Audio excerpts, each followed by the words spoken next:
नमस्कार रसिक श्रोते हो. आज आपण ऐकणार आहोत अंधारवारी ह्या कथासंग्रहामधली एक कथा, काळ्या कपारी.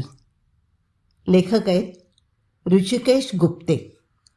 काळ्या कपारी ह्या कथेमधला काही भाग झालेला आहे. आज आपण अंतिम भाग वाचणार आहोत. मी वाचणार आहे आणि तुम्ही ऐकणार आहात.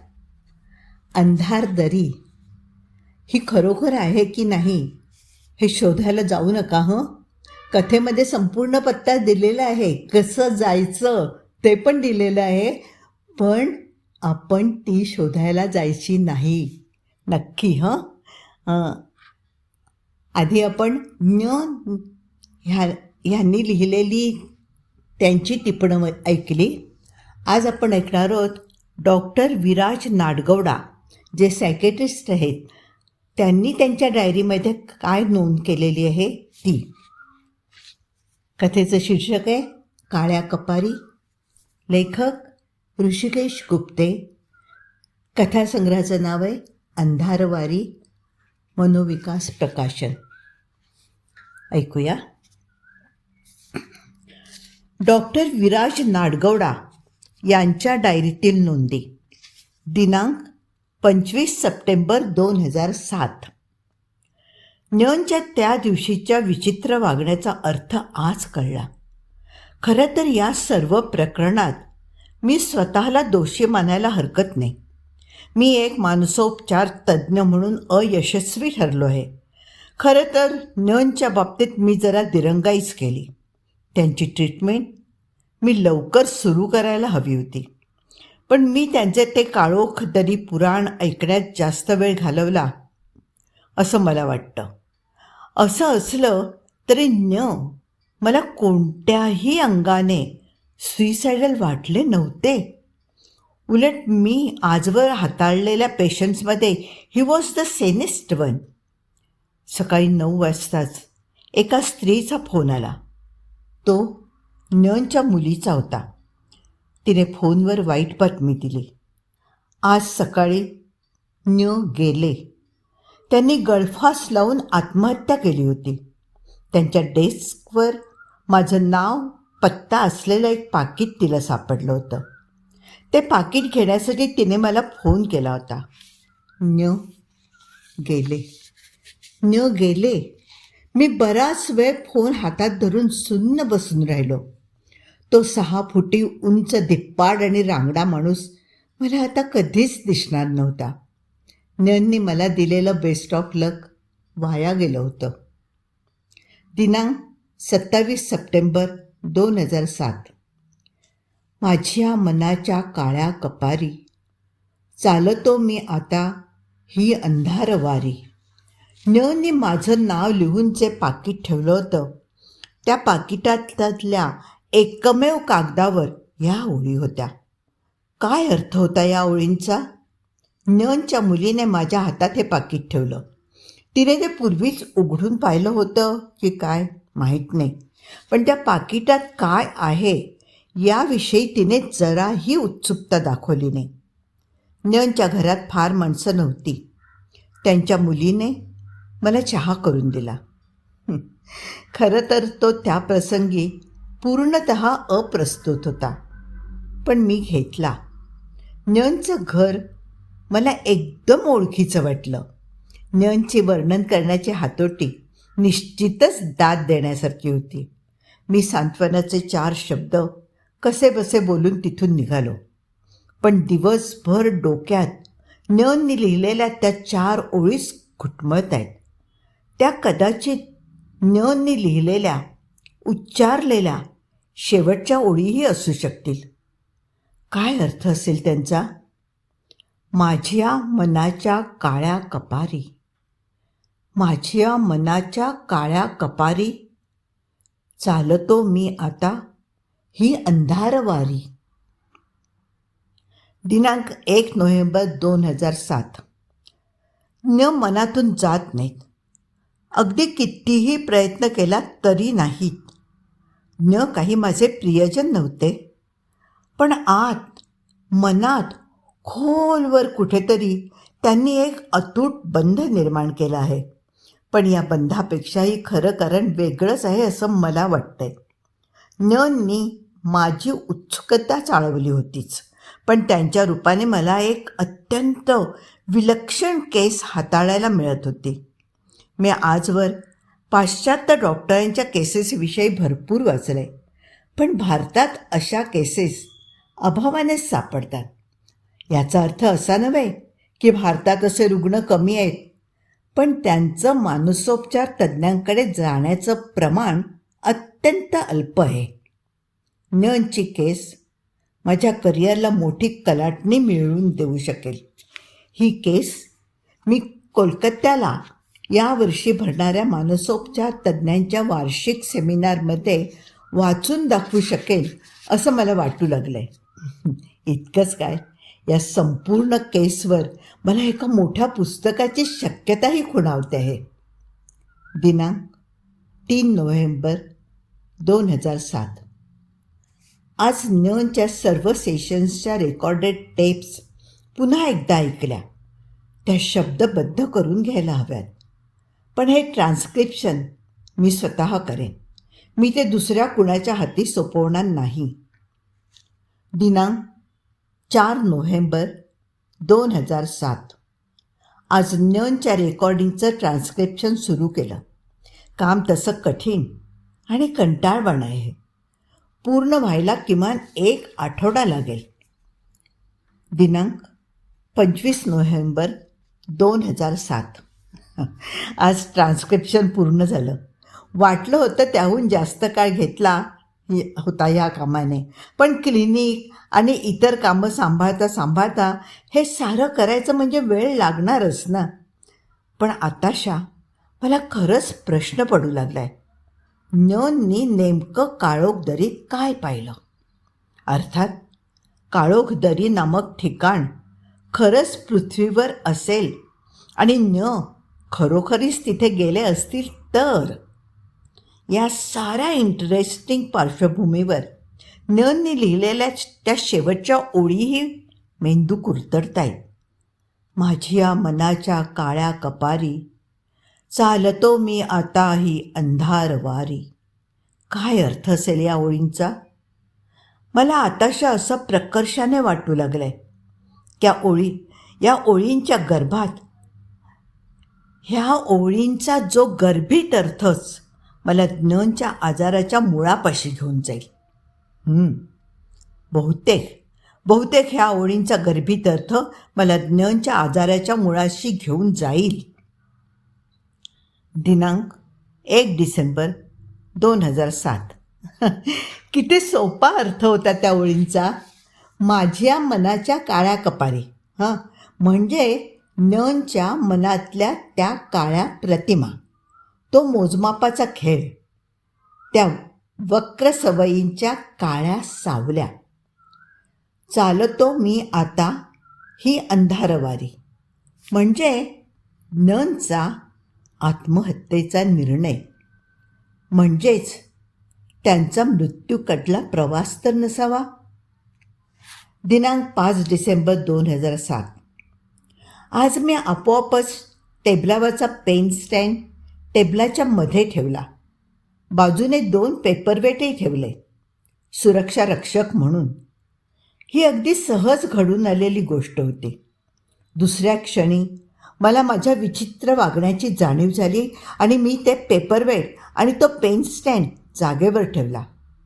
असं का झालं? माझ्या आत इतक्या खोलवर रुतले. दिनांक 25 डिसेंबर 2007. आता हे सगळं नीट लिहायला हवं, अगदी व्यवस्थित. सत्यावर कल्पना कुठेही वरचढ होता कामा नये. डोळ्यांनी जे पाहिलंय, कानांनी जे ऐकलंय, इंद्रियांनी जे अनुभवलंय, त्यावर लेखणीने कल्पनांची पुटं बिलकुलच चढवता कामा नये. आजचा दिवसच मनात कुठेतरी फिरायला जायची इच्छा घेऊन उगवला. खरं तर माझ्या बाबतीत ही अत्यंत अपवादाने घडणारी गोष्ट आहे, पण आज घडली. सकाळी जाग येताच कुठेतरी बाहेर पडावं असं प्रकर्षाने वाटू लागलं. त्यानंतर माझ्या बाबतीत जे घडलं त्याचा करता धरता मी नव्हतोच जणू. आज क्लिनिकला सुट्टी होती. मी आंघोळ आणि इतर अन्निके पार पाडून घराबाहेर पडलो. गाडी काढली. It was a day for a long drive. आपोआपच गाडी एक्सप्रेस हायवेला लागली. एरवी कंटाळा आला की मी बऱ्याचदा लोणावळ्याला जातो. आजही तिथेच जायचा प्लॅन होता. पण लोणावळा जवळ आलं तसा प्लॅन बदलला. सकाळचे 9 वाजले होते आणि माझ्या मनात न्यनचे विचार यायला सुरुवात झाली होती. न्यनच्या त्या टेप्स ऐकून ऐकून मला पहाट झाल्या होत्या. न्यनचे ते शब्द त्या क्षणी माझ्या मेंदूमध्ये घुमत होते.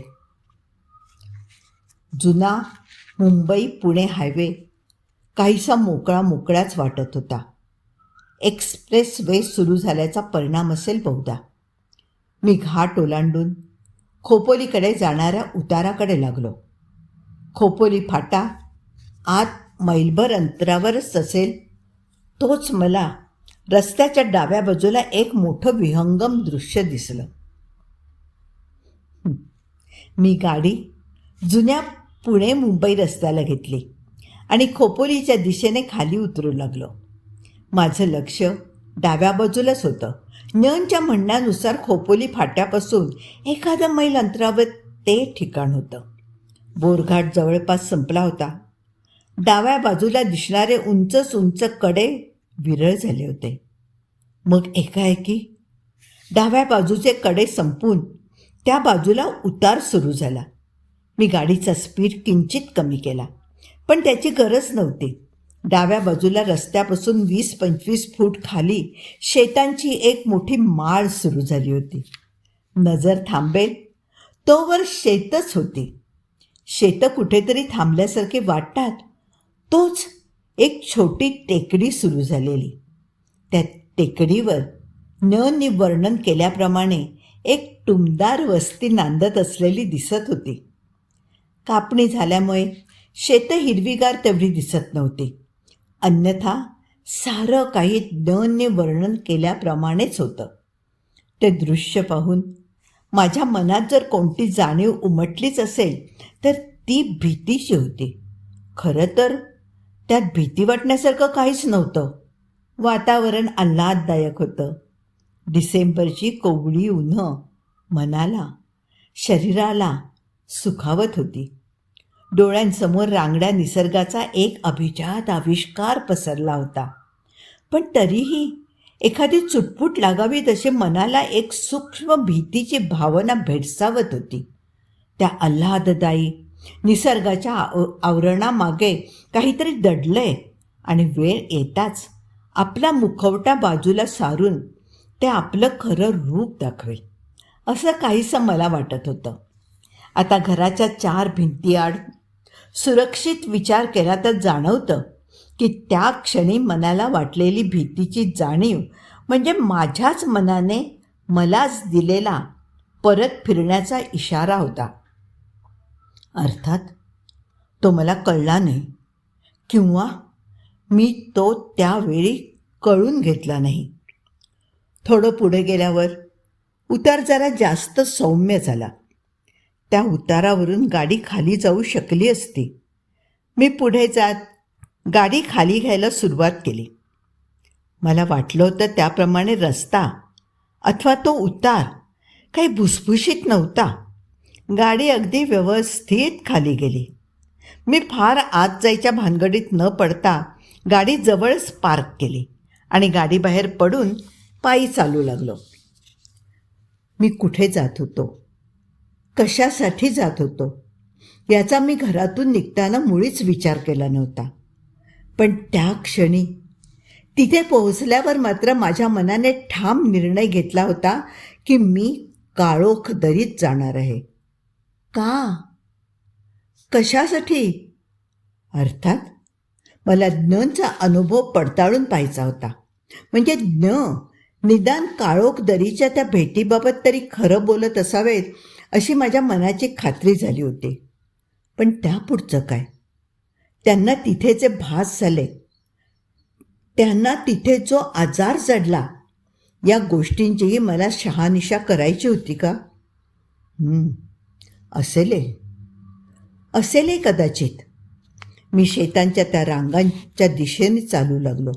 शेतांचा तो भला मोठा एकत्रित समूह सुरू होताच मी 2 शेतांमधल्या बांधाची वाट धरली. सर्वप्रथम गेले होते त्याप्रमाणे त्या टेकडीवरून न जाता मी टेकडीला वळसा घालत डावीकडची वाट धरली. सभोवताल न्यांच्या वर्णनाप्रमाणेच होता. ऋतुमानानुसार काय बदल झाले असतील तेच. मला अजूनही अगदी स्पष्ट आठवते की ती वाट चालत असेपर्यंत मी अगदी पूर्वीचाच डॉक्टर विराज नाडगौडा होतो. वस्तुनिष्ठ विज्ञानावर विश्वास असणारा, पुण्यातील नव्हे भारतातील एक ख्यातनाम मानसोपचार तज्ज्ञ डॉक्टर विराज नाडगौडा. ती वाट चालत असताना माझ्या मनात न्यांचेच विचार होते. न्यांचे, त्यांच्या त्या मोजण्याच्या सवयीचे आणि त्यांच्या त्या अज्ञात विश्वांच्या संघर्षाचे. सत्य आणि आभासातील सीमारेषा खरंच खूप विरळ असतील का? एखादी अभेद्य तटबंदी त्यांना वेगळं करत असेल? खरं तर ज्ञानच्या त्या विश्वाच्या कल्पनांना आव्हान देणारा मी कोण होतो? कशावरून ज्ञानचं विश्व ते भासमान आणि माझं ते सत्य? कशावरून? खरं तर उत्तर सरळ आणि सोपं होतं. वस्तू मोजण्याची, हाताळण्याची सवय मला नव्हती ना मी आत्महत्या केली होती. आकडे हे निव्वळ आकडे असतात. गणित नामक तर्कटाला आधारभूत एक संज्ञा मात्र. त्याचा प्रत्यक्ष जगण्याशी त्या पलीकडे फार संबंध नसतो. पण न्यांना तसं वाटत नव्हतं ना. त्या आकड्यांना नको एवढं महत्त्व देत होते. परिणामभूत त्यांना जीव गमवावा लागला. माझ्या मनाने सरळ स्वार्थी आकडेमोड केली. म्हणजे मन ताळ्यावर असण्याचा एकमेव निकष म्हणजे पुन्हा एकदा जिवंत राहणं किंवा आत्महत्या न करणं असाच मी धरत होतो. सत्य की आभासाला वेगळे करणारे निकष एवढे सामान्य आणि वरवरचे असावेत का? माझ्या मनात द्वंद्व चालू होतं. ह्या साऱ्या विचार कल्लोळाला शमवण्यासाठी माझ्याकडे एक अगदी सोपा उपाय होता. सरळ जाऊन न्यांनी वर्णन केलेल्या जागेला भेट देणं. पण इथेही एक गोम होतीच. समजा त्या ठिकाणी मलाही न्यांसारखाच एखादा अविश्वसनीय अनुभव आला असता तर? तसं होणार नव्हतंच. माझं विज्ञाननिष्ठ मन याची खात्री देत होतं. पण तसं झालंच असतं तर? मी माझ्या रूढ विज्ञानवादी विचाराला छेद देणारी एक पूर्णतः नवी शक्कल स्वीकारणार होतो का? कधीकधी जेव्हा आपल्यापुढे सोपे पर्याय नसतात किंबहुना पर्यायच नसतात तेव्हा आपण काय करतो? आपण काहीच निवडत नाही. जेव्हा आपलं शहाणपण पणाला लागलेलं असतं तेव्हा तर मुळीच नाही. मीही तेच करणार होतो का? डोळ्यांना दिसत असणारं वास्तव आभास म्हणून स्वीकारणं मला जमणार होतं का? माहीत नाही. न पेक्षा माझ्याकडे एक अत्यंत सरळ मार्ग होता. आलो त्या रस्त्याने परत फिरणं. काळोख दरी, हे सारं विसरून जाऊन कोलकात्याचं सेमिनार, नव्या पुस्तकाची कल्पना, साऱ्यावर पाणी सोडणं. पण ते शक्य नव्हतं. हा विषय माझ्या करिअरला एका नव्या वळणावर घेऊन आला होता. आता त्याचा पूर्ण पाठपुरावा करणं अत्यावश्यक होतं. आणि ही तर निव्वळ भीती होती. न्यांनी वर्णन केल्याप्रमाणे गोष्टी घडणं ही एक अशक्य कोटीतली शक्यता होती. मी चालतच राहिलो. टेकडीला वळसा घालून मी पलीकडच्या बाजूला आलो तेव्हा समोरच मला दुसरी टेकडी दिसली. खरं तर तिला टेकडी म्हणता आलं नसतं. तो सह्याद्रीच्या डोंगर रांगेतला एक छोटा डोंगर होता, वन्य वृक्षांनी नटलेला. मी त्या दिशेने चालू लागलो. एकीकडे माझं मलाच नवलही वाटत होतं. हे काही माझ्या मनातले विचार नव्हते, हे काही माझ्या मनातलं द्वंद्व नव्हतं. एका मृत मनोरुग्णाच्या मनातला हा आभासांचा खेळ होता. त्याची शहानिशा करणं ही एक अत्यंत हास्यास्पद गोष्ट होती जी मी आज करू पाहत होतो. डोंगराचा तो चढ सुरू होताच मी पुन्हा एकदा विचार करण्यासाठी क्षणभर थांबलो. इथून पुढचं विश्व माझं नव्हतं, ते ज्ञानचं होतं. इथून पुढे मी ज्ञानच्या मेंदूत मनोव्यापारात शिरकाव करणार होतो. सकाळचे 10 वाजले होते. रान वाऱ्याच्या मंद झुळका अंगावर सुखद शहारे आणत होत्या. उन्हाचा एक मोठा तुकडा दूरवर पसरला होता. पुढे जावं की जाऊ नये, मी स्वतःलाच प्रश्न केला आणि पुढच्या दिशेला पावलं टाकत चालू लागलो. हळूहळू सभोवतालची झाडांची गर्दी वाढू लागली. जसजसा पुढे जात होतो तसतशी ती अधिकाधिक दाट होत होती. ज्ञाननी वर्णन केल्याप्रमाणे खरोखरच रान जिवंत वाटत होतं. मी झपाटल्यासारखं पुढे जात राहिलो. पुढे रान एवढं दाट झालं की उन्हाची एखादी तिरीप अपवादाने तेवढी आत शिरत होती. रान जसजसं दाट होत गेलं तसतसं हळूहळू विरळही होत गेलं. थोड्या वेळाने संपलंच. मी आता एका मोकळ्या पठारावर होतो. पठार संपत होतं. तिथे एक मोठी दरी खोलवर आणि दूरवर पसरली होती. ज्ञाननी सांगितलेलं खरं असेल तर हीच ती काळोख दरी होती. डाव्या बाजूने एक वाट खाली जात होती. मी त्या वाटेने खाली उतरू लागलो. जवळपास 2-4 मिनटं खाली उतरलो असेन तो समोर एक बंद लोखंडी गेट लागलं. त्यावर पाटी होती, काळोख दरी, खाजगी मालमत्ता, प्रवेशास सक्त मनाई. माझ्या मनात एक अगदी धुस्सर आशा होती. तीही आता मावळली होती. ज्ञानच्या त्या संपूर्ण कहाणीत जर मला कोणा एका गोष्टीचं खोटं असण्याबाबत खात्री असेल तर ती काळोख दरी या नावाबद्दल होती. काळोख दरी हे नाव धडधडीत असत्य असून ते ज्ञानच्या कल्पनेतून जन्माला आलं असावं असं मला मनापासून वाटत होतं. पण तसं नव्हतं. माझ्यासमोर काळोख दरी हे नाव खरं असल्याचा साक्षात पुरावाच उभा होता. आता मागे फिरणं हा माझा पराभव ठरला असता. ज्ञानच्या वर्णनानुसार प्रत्येक गोष्ट खरी ठरत होती. याचाच अर्थ ते पाषाणही खरे असणार आणि तिथे ज्ञानना आलेला अनुभवही खरा असणार. पण प्रत्येक व्यक्तिनिष्ठ अनुभव हा सत्य असतोच असं नाही. प्रत्येक अनुभवाला थर्ड पार्टी पर्स्पेक्टिव्ह म्हणजेच तिसऱ्या व्यक्तीचं अनुमोदन मिळत नाही तोवर तो सत्य म्हणून ग्राह्य मानता कामा नये.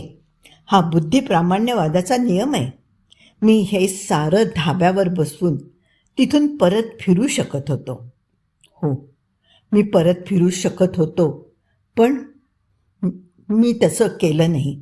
मी गेटवरनं उडी मारून पलीकडे गेलो. आजचा संपूर्ण दिवस जणू चुकांचाच होता. खाली उतरताच मला समोर तो धबधबा दिसला. आणखीन खाली उतरताच ते पाषाण वर्तुळही दिसलं. सूर्य माझ्या डोळ्यांसमोर होता. एक हात डोळ्यांवर धरत सूर्याचा थेट प्रकाश चुकवत मी न्याहाळून पाहू लागलो. तो वर्तुळाकारच होता. अगदी पूर्ण वर्तुळ. मी मोजून पाहिलं. ते 8 पाषाण होते. हो, अगदी नक्की. अगदी नक्की ते 8च पाषाण होते. नंना दिसले त्याप्रमाणे 7 नव्हते, 8.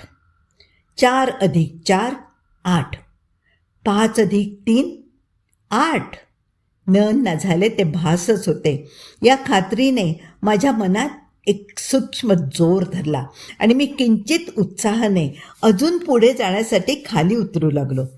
जसजसा मी पुढे जात होतो तसतसा तो माळ माझ्या नजरेस जास्त स्पष्ट दिसत होता. हिरवं गवत अगदी दूरपर्यंत पसरलं होतं. जमीन संपताच छोटी नदी सुरू होत होती. त्या नदीतच तो धबधबा मुक्त कोसळत होता. त्या हिरव्यागार माळावर ते पाषाण एखाद्या राक्षसी पुतळ्यासारखे स्थिर उभे होते. त्या पाषाणांनी तयार केलेल्या वर्तुळामधलं गवत मात्र थोडंसं पिवळसर पडलं होतं. त्या वर्तुळामध्ये तो 8वा पाषाण भक्कम उभा होता. त्या 8व्या पाषाणाचं अस्तित्व मनाला एक वेगळाच धीर देत होतं. तसं पाहता असं म्हणतं उत्साही आणि आल्हाददायी वाटत होता. But something was missing over there. मला ते लगेचच जाणवलं. शांतता. मला नंचं वाक्य आठवलं. टी व्हीवरचा कार्यक्रम म्यूट करावा तसा असं म्हणतं कुणीतरी म्यूट केला होता. किती चपखल उपमा होती ती. सभोवताली माणसाचा मागमूसही नव्हता. जणू ध्वनी ही संकल्पनाच तिथल्या निसर्गातून कोणीतरी वजा करून टाकली होती.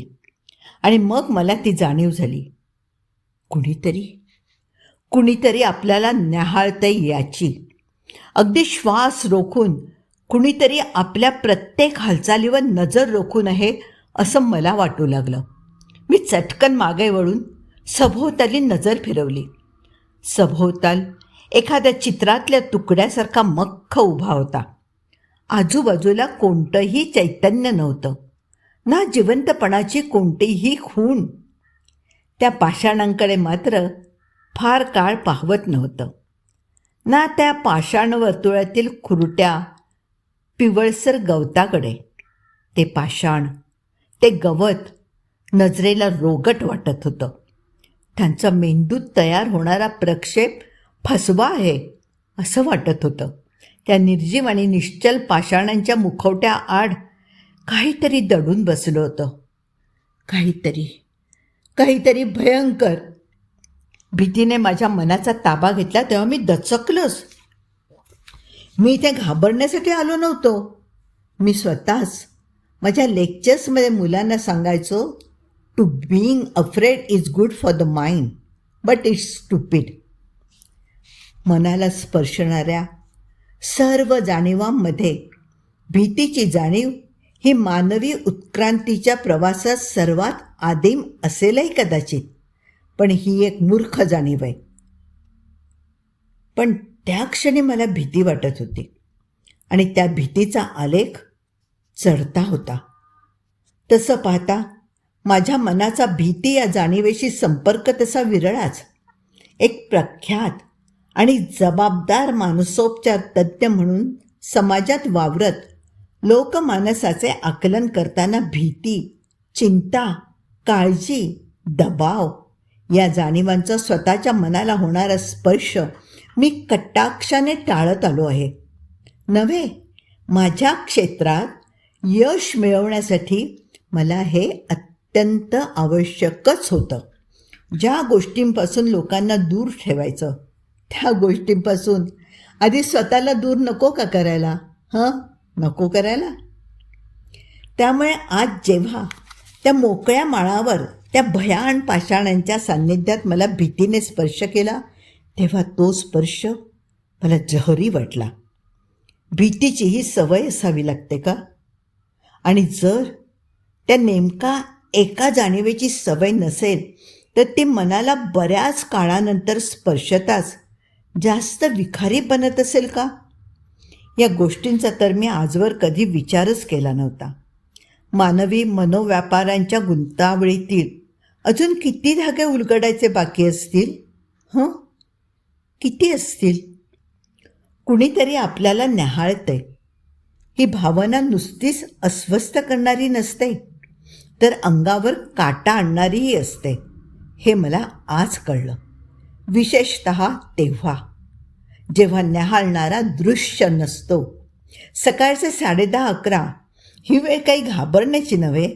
त्यातून समोर मोकळा ढाकळा निसर्ग असताना तर नव्हेच नव्हे, पण तो निसर्ग नव्हता, तो अनिसर्ग होता. त्यात निसर्ग नियमांच्या पलीकडचं असं काहीतरी रोरावत होतं. मला किंचित भोवळ आल्यासारखं वाटलं. मी पुन्हा एकदा समोर पाहिलं. समोर 8च पाषाण होते. न्यननी वर्णन केल्याप्रमाणे 7, 8 ह्याचा समविषम खेळ तेवढा अजून माझ्यासमोर सुरू झाला नव्हता. इतक्यात त्या पाषाण वर्तुळाच्या परिघाबाहेर मला काहीतरी दिसलं. काहीतरी पांढरट, एखाद्या पाकिटासारखं. मी पुढे झालो. त्या पाषाणांच्या जवळ जायची भीती वाटत असूनही मी पुढे झालो. ते एक पाकिटच होतं. 2 पाषाणांच्या बरोबर मध्ये ते पडलं होतं. की कुणी ठेवलं होतं, कुणाच ठाऊक. मी धडधड त्या हृदयाने पुढे झालो आणि ते पाकिट उचलण्यासाठी खाली वाकलो. खाली वाकण्याच्या त्या निमिषभर काळातही मला कुणीतरी माझ्यावर झेप घेईल अशी भीती वाटत होती. मी पाकिट हातात घेत चटकन उभा झालो. क्षणभर ते 8ही पाषाण माझ्याकडेच रोखून पाहत असल्यासारखं मला वाटलं. कपाळावर जमलेला घामाचा थर अंगठ्याने बाजूला झटकत मी पाकिट डोळ्यांसमोर धरलं. पाकिटावर माझंच नाव होतं, डॉक्टर विराज नाडगवडा. अक्षर माझ्या चांगल्या ओळखीचं होतं. ते न्यनचं अक्षर होतं. मी पाकिट उघडलं. आत त्यांनी माझ्यासाठी ठेवलेल्या कवितेच्या कागदासारखाच अजून एक कागद होता. तो कागद डोळ्यांजवळ धरत वाचला. तीच कविता पुन्हा एकदा. फक्त यावेळी कवितेला अजून एक कडवं जोडलेलं. त्या कडव्याचा अर्थही मला कळला नाही. अर्थात अर्थ लावण्याची ती वेळ नव्हतीच. माझ्या आजूबाजूला काहीतरी बेमालूम हालचाली करत होतं. मी समोर पाहिलं. 8. अजूनही ते पाषाण 8च होते. 8 एक शुभ आकडा. 8च्या अर्धे 4, 4च्या अर्धे 2 आणि 2च्या अर्धा 1. 1 म्हणजे सर्वाधिक शुभांक, अपराजित, अजातशत्रू. माझ्या मनात विचार आले आणि मी दचकलो. माझा मेंदू न्यनसारखाच विचार करू लागला होता. छे छे छे काहीतरीच, मी स्वतःलाच बजावलं. जे काही असेल ते असो, ही विचार करण्याची वेळ नव्हती. आणि जागा तर नव्हती. कदाचित या परिसरातल्या वनस्पतींतून काही असाधारण रसायनं उत्सर्जित होत असतील, जी माणसाच्या मेंदूवर परिणाम करत त्याच्या सारासार विचार करण्याच्या शक्तीवरच हल्ला करत असावीत. कोणी सांगावं? असेलही तसं. मी असल्या वनस्पतींविषयी वाचलं होतं. शक्य आहे तोवर इथून निघायला हवं. माझ्या मनाने जणू निर्वाणीचा इशारा दिला होता. ते मला कळकळीची विनंती करत होतं की बाबा, तुला जे पडताळून पाहायचं आहे ते तू पाहिलं आहेस, आता निघ. जोवर वेळ आहे तोवर निघ. जोवर शक्य आहे तोवर निघ. जणू आजवरचा मेंदूचा प्रौढ प्रवास त्या क्षणी माझ्या अंतर्मनासाठी कुचकामी ठरला होता. मनावर झालेले तर्कनिष्ठ संस्कार, विज्ञाननिष्ठ अभ्यास, हे सारं त्या एका क्षणी मातीमोल ठरलं होतं. बालवयात मनात ठसलेल्या त्या बागुलबुवांच्या भासमान प्रतिमा या एका क्षणी वरचढ ठरल्या होत्या. माझं मन, माझा मेंदू त्या भासमान प्रतिमांपुढे, त्या अंधश्रद्धांपुढे नमला होता. मी तिथून परत जाण्यासाठी वळलो. पावलं उचलली. त्या पाषाण समूहाकडे पाठ करून 2-4 पावलं विरुद्ध दिशेने चाललोही. इतक्यात मनात ती इच्छा उफाळून आली. मागे वळून पाहण्याची तीव्र इच्छा. मी मुळात मागे वळून पाहायला नकोच होतं. मी मागे वळून पाहायला नको होतं. पण मी पाहिलं. 7.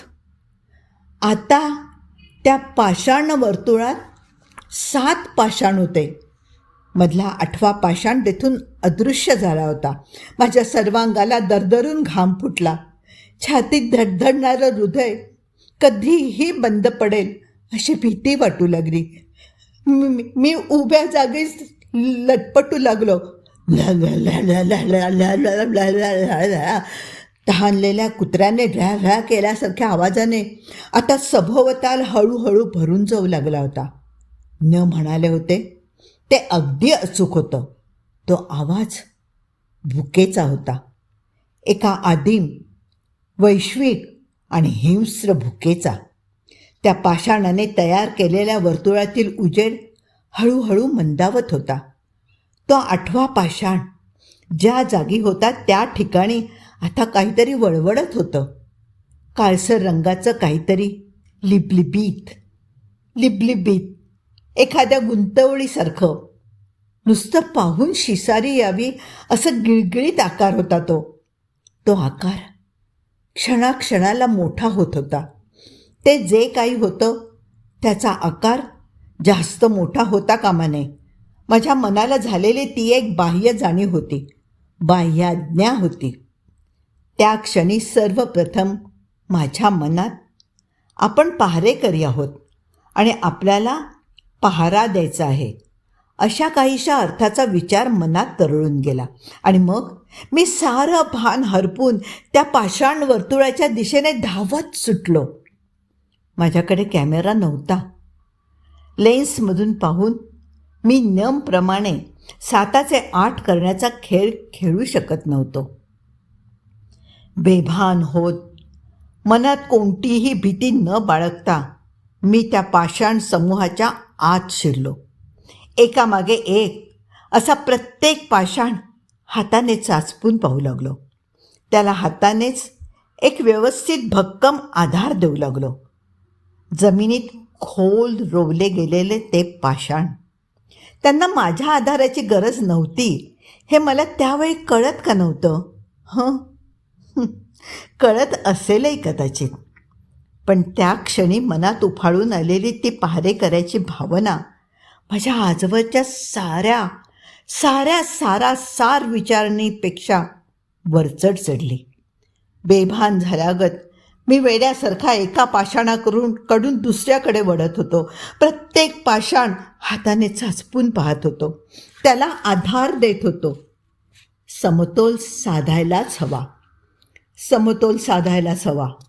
मग तो विश्वाचा असो नाहीतर मनाचा. आकडे आपल्या आयुष्यात खूप महत्त्वाचे असतात. त्यांचाच वापर करून तर आपण ही परकीय आक्रमणं रोखायची असतात. मनात निरनिराळ्या ज्ञात अज्ञात विचारांची चक्रावळ फेर धरून नाचू लागली होती. काही विचार माझे होते, काही नव्हते. हो, माझ्या मनाची पकड घेणारे काही विचार माझे नव्हते, ते ज्ञानचे होते. त्या बेभान क्षणीही माझ्याच मनाचा एक भाग मला ताळ्यावर आणण्यासाठी धडपडत होता, अगदी टोकाचे प्रयत्न करत होता. पण त्या क्षणी विवेकाचा पराभव झाला होता. मी ज्ञाननी तयार केलेल्या त्या पाषाण मोहिनीमध्ये पूर्ण अडकून गेलो होतो. गोल गोल फेर धरत झपाटल्यासारखा या पाषाणाकडून त्या पाषाणाकडे जाता जाता मी क्षणाक्षणाला त्या वर्तुळाच्या मध्यभागी पाहत होतो. माझी ती हस्तस्पर्शाची कसरत जसजशी वाढू लागली तसतसं मधल्या भागातल्या त्या आकाराचं वळवळणं थांबलं. आणि मग एका विवक्षित क्षणी मी थांबलो.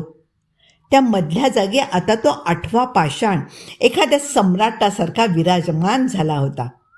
मनाला अतीव समाधान देणारी अशी ती जाणीव होती. खरं तर मला त्या जागीच मटकन खाली बसायचं होतं. तिथे लोळत राहून आलेला थकवा घालवायचा होता. पण यावेळेला मी वेळ घालवला नाही. मी तडक निघालो. आजूबाजूला वर खाली कुठेही न पाहता चालतच राहिलो. माझ्याकडून कुणीतरी हसत होतं. माझ्या मागे कुणीतरी हसत होतं. एखाद्या जुनाट दमे करायला धाप लागावी तसं ते हसू होतं, गंजलेल्या लोखंडासारखं. पायांना रस्ता आपोआपच सापडत गेला. झपाटल्यासारखा मी चालतच राहिलो. ते टेकाड, ते जंगल ओलांडून गाडीपाशी कधी आलो ते कळलंच नाही. त्यानंतरचा सारा प्रवास विस्मृतीत गेला आहे, किंवा मी घालवला आहे असं म्हणूया. कधीकधी काही गोष्टी आयुष्यात अगदीच क्षुद्र ठरतात. त्या आपण सहजच विसरून जातो. त्या पाषाणांच्या भयान अनुभवाच्या गर्तेत हेलकावे घेत घेत मी घरी कधी आणि कसा पोहोचलो याचं भानच राहिलं नाही. दुपारी ओल्ड मंकची एक अर्धी बाटली संपवली, झोपलो आणि आता उठून हे लिहित बसलो आहे. आज घडलं ते नेमकं काय असावं? मी न्यनने वर्णन केलेल्या ठिकाणी गेलो. तिथे जे काय होतं ते पाहिलं. माझ्या अनुभवाची सत्यनिष्ठता मला पडताळून पाहायची नाही. न्यनच्या अनुभवाची सत्यनिष्ठता तपासण्यासाठी मी एक थर्ड पार्टी पर्स्पेक्टिव्ह घेण्यासाठी तिथे गेलो होतो. पण आता न्य नाहीत. म्हणजे माझ्या अनुभवाला थर्ड पार्टी पर्स्पेक्टिव्ह म्हणता येणार नाही. कोलकात्याच्या सेमिनारमधला रिसर्च पेपर दुसऱ्या एखाद्या विषयावर तयार करता येईल. पुस्तकही दुसऱ्या एखाद्या विषयावर लिहिता येईल. न्यनना त्यांच्या त्या काळोख दरीला विसरणंच योग्य. कुणीतरी म्हटले ते खरंच आहे. ही काही प्रश्नांची उत्तरं शोधायचीच नसतात. काही प्रश्नांची उत्तरं शोधायचीच नसतात. दिनांक 1 जानेवारी 2008. असं म्हणून कसं चालेल? निदान माझ्यासारख्या माणसाने तरी प्रत्येक प्रश्नाचं समाधानकारक उत्तर मिळाल्याशिवाय त्या प्रश्नाचा पिच्छाच आपण सोडता कामा नये. कालचा दिवस वेगळा होता, आजचा दिवस वेगळा आहे. आज मी जरा जास्तच तटस्थपणे घडलेल्या गोष्टींवर विचार केला. न्यनचा प्रभाव एकूणच माझ्यावर प्रचंड प्रमाणात पडला होता. त्यांच्या त्या आभासांच्या मनोव्यापाराने क्षणभर मलाही भुरळ घातली होती. काळोख दरी ही जागा खचितच काल्पनिक नव्हती. पण तिथे न्यनना आणि काल मला आलेले अनुभव हे भासच होते. अगदी निसंशय भासच होते. दिनांक 6 जानेवारी 2008. आज शेवटी गांधीजींची 3 माकडं फोडूनच टाकली. गेले काही दिवस ती मनाला खुपत होती. 3 एक अशुभ आकडा. अगदी सर्वाधिक अशुभ म्हटलं तरी हरकत नाही. न म्हणाले ते खरं असेल का? त्यांचा हा आजार खरोखरच संसर्गजन्य असेल का? कारण आता हळूहळू आकड्यांच्या त्या चक्रव्यूहात मी अडकत चाललो आहे. पेशंट्सना गोळ्या लिहून देताना कटाक्षाने सम आकड्यात द्यायला सुरुवात केली आहे. येता जाता जुन्या खोकल्याची उबळ यावी तशी वस्तू मोजण्याची एक अनिवार्य उबळ अगदी आतून उभाळून येते. But I enjoy it. पेशंटही मिस, डॉक्टरही मिस. दिनांक 17 मार्च 2008. इलाजच नव्हता, जावंच लागलं. आज काळोख दरीत जावंच लागलं. गेले 8 दिवस ते एकच स्वप्न पिच्छा पुरवतंय. ते 7 पाषाण आणि वर्तुळाच्या मध्ये वळवळणारा तो गिळगिळीत आकार. जाग येताच छातीतून कळ यायची. वाटायचं हार्ट अटॅक येतोय की काय? ECG वगैरे सगळ्या टेस्ट करून घेतल्या. नॉर्मल, एकदम नॉर्मल.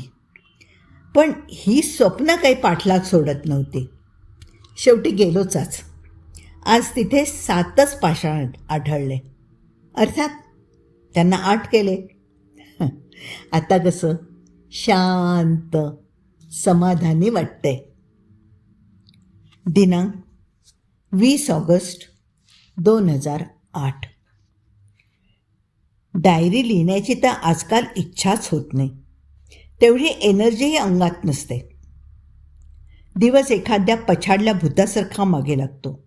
हे मोज, ते मोज, हे मध्ये ठेव, त्याला सुरक्षित कर. माझी ट्रीटमेंट मी स्वतः करू शकत नाही, हे अगदी ढळढळीत सत्य आहे. आज अवधूतला फोन करावा असं वाटत होतं, पण मी ते टाळलं. 14 सप्टेंबर 2008. आज काळोख गेलो. 1 ऑक्टोबर 2008. खरंच हा विचार माझ्या मनातला आजवर का शिवला नाही? आपल्या पृथ्वीला सूर्य 1, चंद्र 1, असं का? मंगळाला चंद्र 2, म्हणजे समज 2च्या अर्धे 1. अजातशत्रू आकडा. विश्वाच्या या अनादि संघर्षात माझा खारीचा वाटा आहे म्हणून समाधान मानू, का आता माझ्यातील सारी तर्कनिष्ठता वितळून लोळागोळा झाली आहे याची खंत मानू?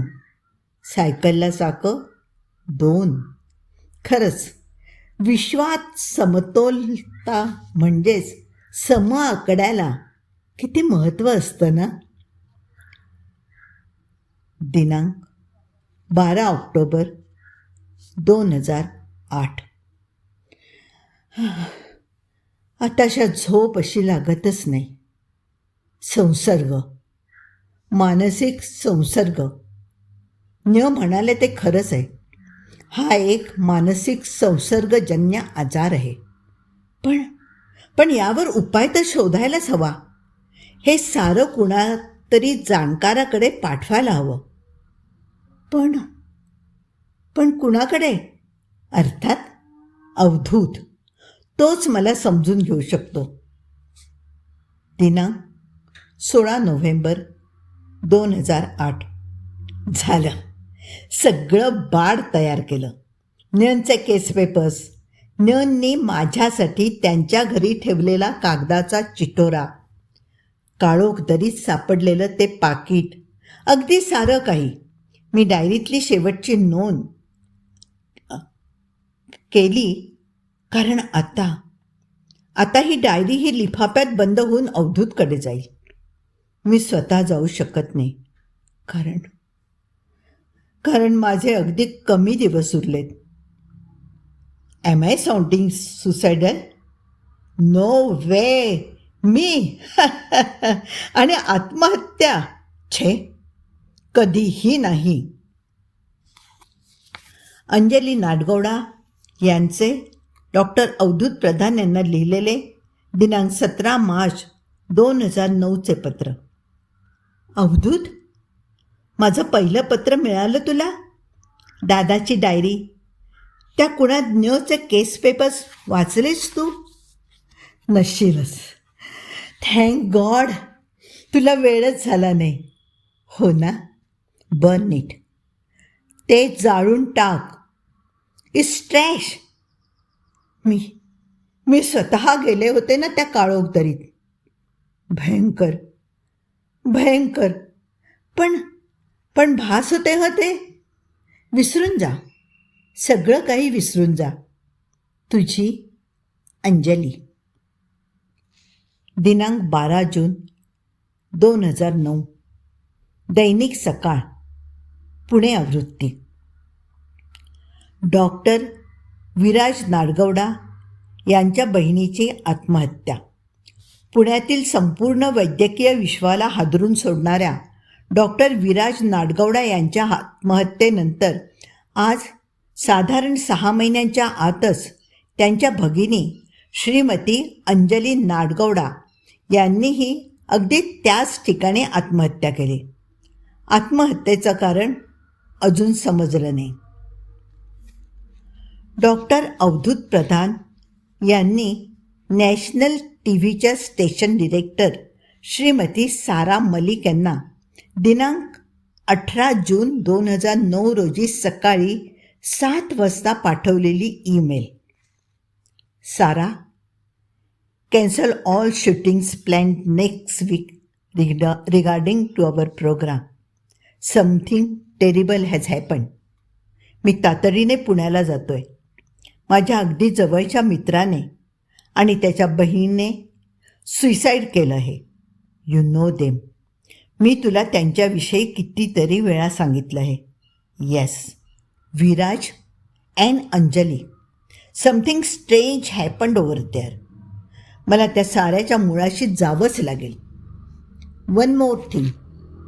माझं आणि अवधूतचं रिलेशन अंजलीवरूनच ब्रेक झालं. And do you know one thing? She was also in love with मी.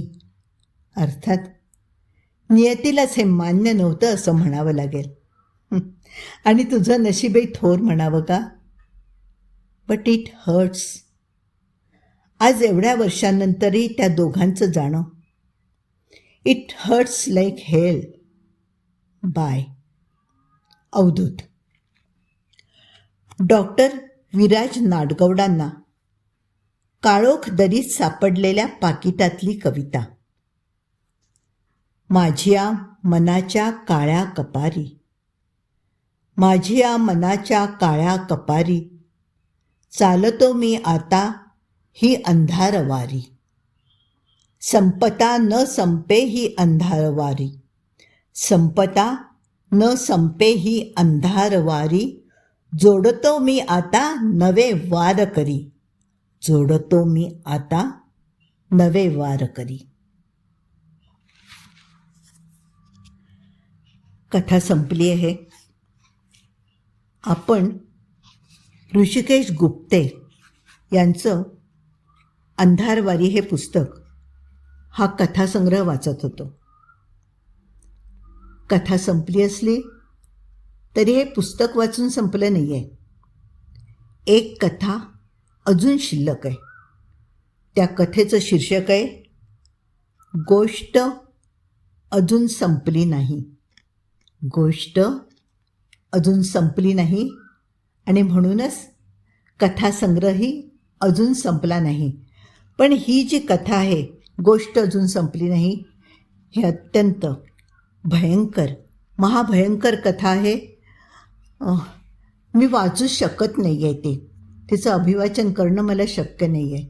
जर तुम्हाला उत्सुकता असेल ती कथा वाचायची तर अंधारवारी हा ऋषिकेश गुप्ते यांचा कथासंग्रह विकत घेऊन नक्की ती कथा वाचा.